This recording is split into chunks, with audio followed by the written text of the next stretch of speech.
Dimanche, nous sommes le 1er novembre 2020, nous sommes reconfinés mais on garde le sourire, voici l'émission générique.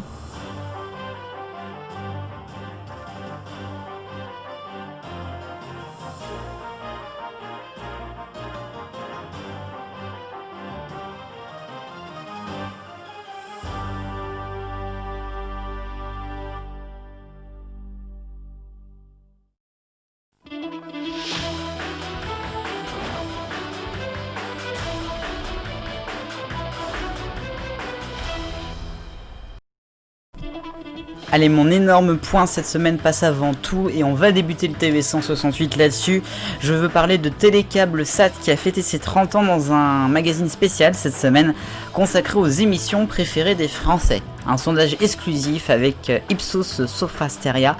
Et alors, ils ont mis en première émission de 30 ans Koh-Lanta, suivi par Les Nuls, suivi par Taratata. Bon, jusque-là, pourquoi pas. Ensuite, ils ont fait un découpage par décennie. Année 2010, année 2000, année 1990.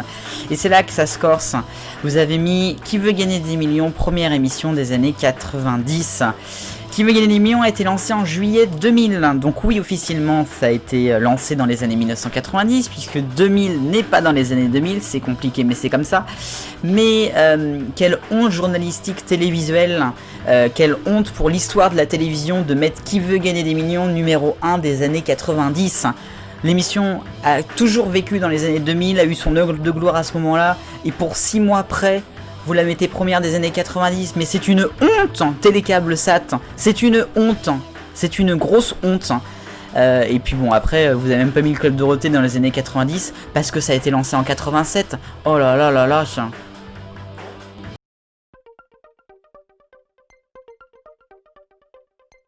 À la une, à part cette histoire de date, on a évidemment le Covid-19 et ce confinement, ce reconfinement de notre pays.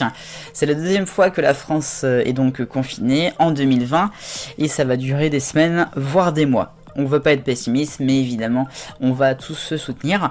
Et la télévision, elle aussi, va encore devoir s'adapter et marquer une nouvelle page de son histoire avec pas mal de déprogrammations. Ça a déjà commencé avec Un si grand soleil sur France 2 qui a été déprogrammé. Alors, c'est pas forcément lié non plus au confinement, puisqu'il y a aussi les élections américaines la semaine prochaine.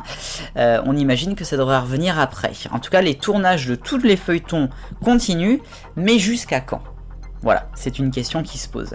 Ensuite, on a des déprogrammations également sur les prime time, on en a parlé plusieurs fois, avec Un soir un film par exemple pour France Télévisions, et on a la culture qui revient en force, il y a toujours l'émission de Babette Lemoine et Patrick Cohen, Si c'est à la maison, et on a le vendredi soir maintenant sur France 5, à la place de La Maison France 5 et de Silence ça pousse, qui passe le samedi après-midi exceptionnellement.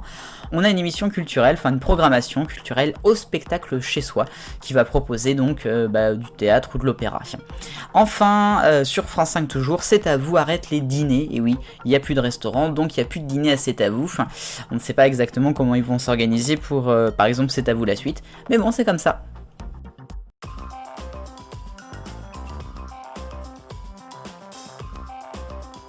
Au rayon actu du TV 168, Thierry Ardisson pour commencer, l'animateur qui est de plus en plus dans l'actualité, vous remarquerez, lance une chaîne YouTube qui s'appelle Arditube en partenariat avec l'INA. On va pouvoir y trouver les émissions comme 93 Faubourg Saint-Honoré, Lunettes noires pour Nuit blanche, Bain de minuit, la première saison de Paris dernière, ou encore Les Tout le monde en parle, le samedi soir s'il vous plaît. C'est trop bien, Arditube, il faudrait qu'il y en ait de plus en plus des trucs comme ça. Allez, on pense maintenant à Michel Drucker qui a eu une opération plutôt lourde durant le mois de septembre-octobre. Il ne reviendra pas avant 2021. Sur France 2 et à Vivement Dimanche. On aura pour l'instant des best-of dans les semaines à venir. A noter que il y avait une chroniqueuse, Maud Fontenoy, qui avait été demandée entre guillemets par Michel Drucker pour le remplacer, mais France 2 n'a pas souhaité. Peut-être pour éviter de faire comme Jacques Martin. Et puis on va parler de l'outre-mer, ça s'est passé durant les vacances de la Toussaint. On a eu 2 animatrices qui ont présenté les journaux de France 2 et France 3, Karine Baste-Régis qui est à Télématin d'habitude, et puis Génial Atoumani qui présente les journaux de Mayotte la première, qui a présenté le 12-13 cette semaine. Je voulais juste le citer parce que je trouve ça génialissime.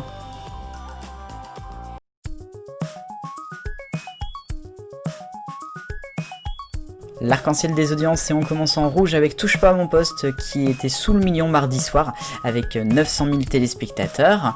On a ensuite en orange le grand échiquier sur France 2 jeudi qui plonge d'émission en émission, hein. Bientôt ils seront en dessous le million à mon avis, c'est comme ça.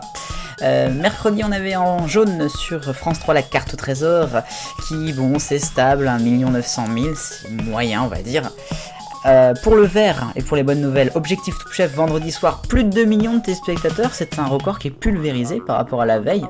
On a toujours sur M6 en bleu, scène de ménage, qui était lundi à 5 millions de téléspectateurs, donc c'est quand même un sacré score. En bleu foncé indigo, on a Capitaine Marlowe qui évidemment écrase tout à presque 7 millions, mais moins que le dernier inédit il y a 2 semaines.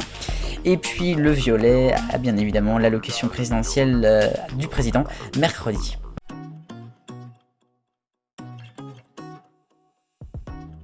On part à l'étranger et en Suisse avec un article du journal Le Temps publié hier concernant de gros problèmes à la RTS avec des gestes et des propos déplacés entre autres, tout ça autour de MeToo. Et il y a plusieurs noms qui sont sortis, notamment celui du présentateur Darius Rochebin, arrivé en France sur LCI au mois d'août dernier. Il a quitté la RTS après 20 ans. On en reparlera sans doute dans les semaines à venir. Question 168. L'ORTF, c'était bien? Pour vous, oui. En majorité, vous avez répondu c'était pas si mal. Et en deuxième, trop bien, tiens. Le positif l'emporte, sans doute grâce aux commentaires de France 3. En troisième position ex aequo, on a bof, pas top, suivi de ORT quoi. Nouvelle question cette semaine, ça va faire écho à mes points. Quel est le meilleur jeu des années 2000? Alors vous pouvez voter, le lien est dans la description, je précise les modalités, ça peut être créé avant et continuer après, mais l'heure de gloire doit être dans les années 2000.